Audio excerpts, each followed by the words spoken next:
And I'll tell you something which may surprise you. और मैं आपको कुछ बताना चाहता हूँ शायद जिससे आप आश्चर्यचकित हो जाए। 90% of some of the things which have really opened my eyes about things in the scripture, Bible की ऐसी कुछ चीज़ें जो जिसने मेरी आंखें खोल दी है, इसमें से लगभग 90% चीज़ें discovered by revelation when I am fellowshipping with other believers. 90% चीज़ें इन पर मैंने प्रकाशन तब पाया है जब मैं दूसरे विश्वासियों के साथ संगति कर रहा हूँ। Not listening to a message. ये नहीं कि संदेश सुन रहा हूँ, Sometimes in a message, but कभी-कभी संदेश सुनते वक्त, very often when just sitting and talking to other believers. पर कई बार सिर्फ बैठकर दूसरे विश्वासियों से बात करते समय, Hey, I got light on that. मुझे उस पर मैं कहता हूँ वाह, मुझे किसी चीज़ पर ज्योति प्राप्त हुई है। And that person sitting there may not even know that I got light. Something got turned on in my heart. और शायद वो व्यक्ति जो वहाँ बैठा है वो जानता भी नहीं कि मुझे उस चीज़ पर ज्योति मिल गई है, पर अचानक मानो मेरे हृदय में कोई मानो एक बत्ती जल चुकी है।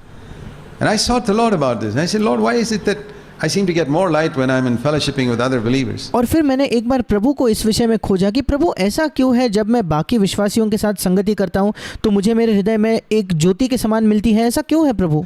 Then when I'm just sitting reading the Bible on my own. और इसके बजाय जब मैं अकेला बैठकर अपने आप से बाइबल पढ़ता हूँ, उससे भी ज़्यादा ज्योति मुझे लोगों के साथ मिलकर दूसरों से संगति करके क्यों मिलती है?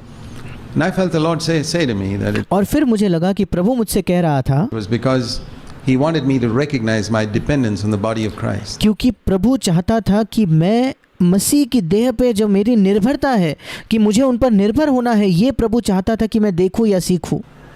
You know, we are such independent people. हम इतने आत्मनिर्भर या स्वतंत्र लोग होते हैं। One of the sins we never confess to God perhaps is our independent spirit. शायद एक पाप जो हम कभी प्रभु से जिसका अंगीकार नहीं करते वो है हमारा स्वतंत्र होने का, खुद पर ही निर्भर होने का पाप। We're independent. Children are independent. बच्चे निर्भर होते हैं अपने आप पर, बच्चे आत्मनिर्भर होते हैं, अपने आप पर निर्भर होते हैं वो। We grow up independent. If that independent spirit is not destroyed, और हम बड़े भी वैसे ही होते हैं, हम खुद पर ही निर्भर होते हैं। अगर ये हमारी स्वतंत्र होने की आत्मा या खुद पर निर्भर होने की आत्मा नाश नहीं हो जाती तो, and we don't learn our dependence not only on Jesus, और हम अपनी निर्भरता नहीं सीखते, केवल यीशु पर निर्भर रहना नहीं, but on the body of Christ, पर मसीह की देह पर भी निर्भर होना, we're not going to grow. तब तक हम उन्नति नहीं कर पाएंगे। I think, I'm not exaggerating, I think 90% of my revelation on scripture I would not have got if I had not valued other brothers in the body of Christ. मैं बड़ा चढ़ाकर नहीं कह रहा, मैं कह रहा हूँ कि मैंने जितना बाइबल पर प्रकाशन पाया उसका 90% शायद मुझे नहीं मिलता अगर मैं मसीह की देह को मूल्य नहीं देता तो। And it doesn't matter what their denomination is. और इससे कोई फर्क नहीं पड़ता कि उस व्यक्ति का पंथ, उस व्यक्ति का डिनोमिनेशन क्या है, It doesn't matter.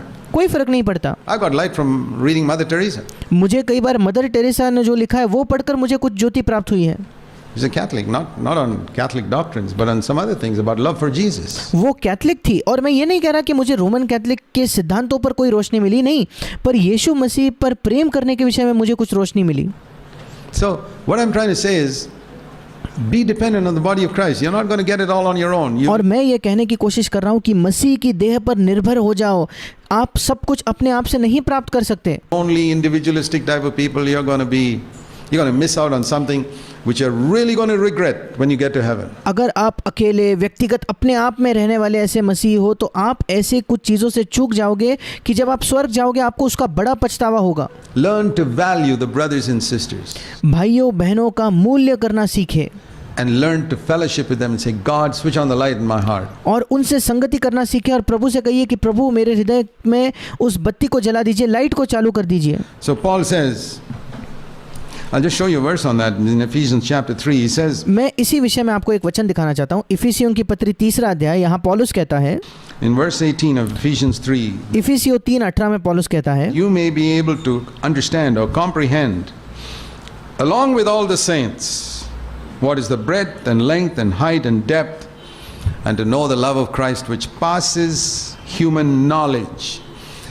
See, सब पवित्र लोगों के साथ तुम भली भांति समझने की शक्ति पाओ कि उसकी चौड़ाई और लंबाई और ऊंचाई और गहराई कितनी है, और 19 वचन, और मसीह के उस प्रेम को जान सको जो ज्ञान से परे है। there's the love of Christ you can understand with human knowledge. देखिए, एक मसीह का प्रेम है जिसे आप मानवीय ज्ञान से या मानवीय बुद्धि से समझ सकते हो.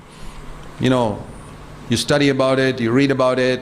आप उस मसीह के प्रेम के बारे में अध्ययन करते हो, आप मसीह के प्रेम के बारे में पढ़ते हो. People explain it with stories. कुछ लोग आपको कहानियां बताकर मसीह के प्रेम को समझाते हैं. You say, oh, that's another love of Christ. You see a movie on Christ and you see the love of Christ. और अब फिर कहते हो, अच्छा ये भी मसीह का प्रेम है. या आप किसी मसीह पर कोई मूवी देखते हो, चलचित्र देखते हो, फिर आप कहते हो अच्छा ये भी मसीह का प्रेम है. Fine. ठीक है. But there's something that goes beyond knowledge. It says surpasses knowledge. पर ऐसा कुछ है जो हमारे बुद्धि, हमारे ज्ञान से बढ़कर है. यहाँ लिखा है ज्ञान से भी परे. Do you know that there's something of the love of Christ which goes beyond no matter how much you read? क्या आप जानते हो मसीह के प्रेम के विषय में ऐसा कुछ है जो ज्ञान से भी परे है, चाहे आप कितना भी क्यों ना पढ़ लो, No matter how much you hear a message, कितना भी आप संदेश क्यों ना सुन लो इस पर, you can't understand it. पर ऐसा कुछ है जो आप समझ नहीं सकते. It's not like history and social studies and all that. ये कोई इतिहास, भूगोल, इन विषयों की तरह नहीं है. This is something which goes beyond knowledge, ये ऐसा कुछ है जो हमारे ज्ञान से परे है, but you can see it in your heart पर आप अपने हृदय में से देख सकते हो. if अगर you seek fellowship, it says in verse 18, with all the saints. अगर 18 वचन में जैसे लिखा है, आप सब पवित्र लोगों के साथ संगति खोजते हो तो. One of the things I have said to myself एक चीज जो मैंने अपने आप से कही है is, वो ये है, listen carefully, ध्यान से सुनिए. every person in the body of Christ, मसीह की देह का हर एक व्यक्ति, every person, he may be much younger than me, may हर एक व्यक्ति, शायद वो मुझसे बहुत कम उम्र का हो सकता है, be a new member in the body of Christ. शायद मसीह की देह का एक नया अंग वो हो सकता है. Every person in the body of Christ मसीह की देह का हर एक अंग, has something to teach me, उसके पास कुछ है जो वो मुझे सिखा सकता है, and I want to learn that. और मैं वो सीखना चाहता हूँ. I mean, there may be 10,000 things I can teach him, हो सकता है कि मेरे पास 10,000 चीजें हैं उसको सिखाने के लिए, but there may be one thing पर एक चीज हो सकती है which he can teach me. जो वो मुझे सिखा सकता है, I want to learn that. और मैं वो सीखना चाहता हूँ. Something of Christ, something of, मसीह के विषय में कुछ.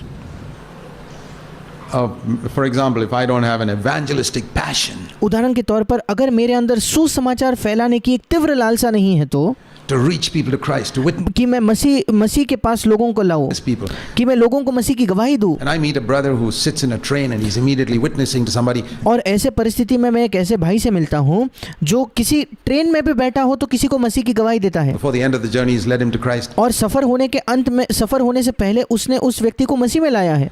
Don't you think I can learn something from him? क्या आपको ऐसा नहीं लगता कि मुझे उससे कुछ सीखने के लिए मेरे पास है? Instead of sitting back and making an excuse, say, oh, well, that's not my calling. इसके बजाय कि मैं पीछे बैठकर ये बहाना बनाऊं कि नहीं ये मेरी बुलाहट है ही नहीं. I believe that if we are open like that, you know what will happen in 5 or 10 years? मैं विश्वास करता हूं कि अगर हम दूसरों से सीखने के लिए इस प्रकार से अपने आप को खुला कर दे तो क्या आप जानते हो अगले आने वाले 5 या 10 वर्षों में क्या होगा? You'll become spiritually a fantastically rich person. आत्मिक तौर पर आप अद्भुत ऐसे धनवान व्यक्ति बन जाओगे, Because you're learning something from that person and क्योंकि आप इस व्यक्ति से कुछ सीख रहे हो, उस व्यक्ति से कुछ सीख रहे हो, उस दूसरे व्यक्ति से कुछ सीख रहे somebody हो. else. You meet another denomination who कोई और व्यक्ति जो किसी और डिनोमिनेशन, किसी और पंथ से है तो doesn't have the light that you have on maybe 10,000 things. शायद आपके पास 10,000 चीजों के ऊपर ज्योति आपको प्राप्त हुई है, उसके पास उन चीजों के विषय में नहीं होगी. You see something in him and you got the humility to say, there's something there I want to learn. पर उसके अंदर ऐसा कुछ होगा और आपके अंदर ये नम्रता होगी ये कहने में कि उसके अंदर ऐसा कुछ है जो मुझे सीखना है, There's something I want to learn there. ऐसा कुछ जो मैं सीखना चाहता हूँ, There's something I want to learn from that person. उस व्यक्ति से भी मैं कुछ सीखना चाहता हूँ. And here you're going around the world, meeting different believers and just picking up things. Can you imagine what a fantastically rich person you'll be? और आप जब इस संसार में घूमते हो, आप अलग अलग विश्वासियों से मिलते हो और आप हर व्यक्ति से कुछ सीख रहे हो, क्या आप कल्पना भी कर सकते हो आप कितने अद्भुत तरीके से धनवान अमीर व्यक्ति बन जाओगे? I become tremendously rich this way. इसी प्रकार से मैं बहुत ज़्यादा धनवान बन चुका हूँ. Even people whom I don't agree with in so many things. ऐसे लोग भी जिनसे मैं कई चीज़ों में बिल्कुल भी उनसे मैं सहमत नहीं हूँ, I learned something from them. पर उनसे भी मैं कुछ चीज़ सीखा हूँ. Yeah, I say there's something I can learn there. हाँ, मैं कहता हूँ उनके पास भी ऐसा कुछ है जो मैं सीख सकता हूँ। I may reject 99 things and pick up that one thing. उनमें 99 चीज़ें हैं जिनका मैं इनकार करता हूँ, पर वो उस एक चीज़ को मैं ले सकता हूँ। I'm not saying we should pick up everything. You see, the trouble with a lot of believers is मैं ये नहीं कह रहा कि हमें सब कुछ लेना है उनसे। कई मसीहों के साथ समस्या ये है, they appreciate something in a brother and they go wholesale for that. किसी एक भाई में उन्हें कोई एक चीज़ अच्छी लगती है, सराहनीय लगती है, और फिर वो सभी चीज़ों को अपना लेते हैं उस भाई के। It's a bit risky because और इसमें थोड़ा खतरा है, maybe things there which are not, you got to be careful. I mean, there may be क्योंकि आपको सतर्क होना होगा। some brothers where you can pick up 90% of the things, क्योंकि ऐसे कुछ भाई हो सकते हैं जिनमें से 90% आप स्वीकार कर सकते हो, but maybe not 10%. And पर शायद 10% चीज़ें हैं जो आपको स्वीकार नहीं करनी चाहिए उस भाई की। some other brothers and even some servants of God, maybe you can pick up only one thing. पर कुछ और भी भाई हो सकते हैं, चाहे परमेश्वर के सेवक क्यों ना हो, पर उनमें शायद एक ही चीज़ होगी जो आप उठा सकते हो या ले सकते हो अपने आप के लिए।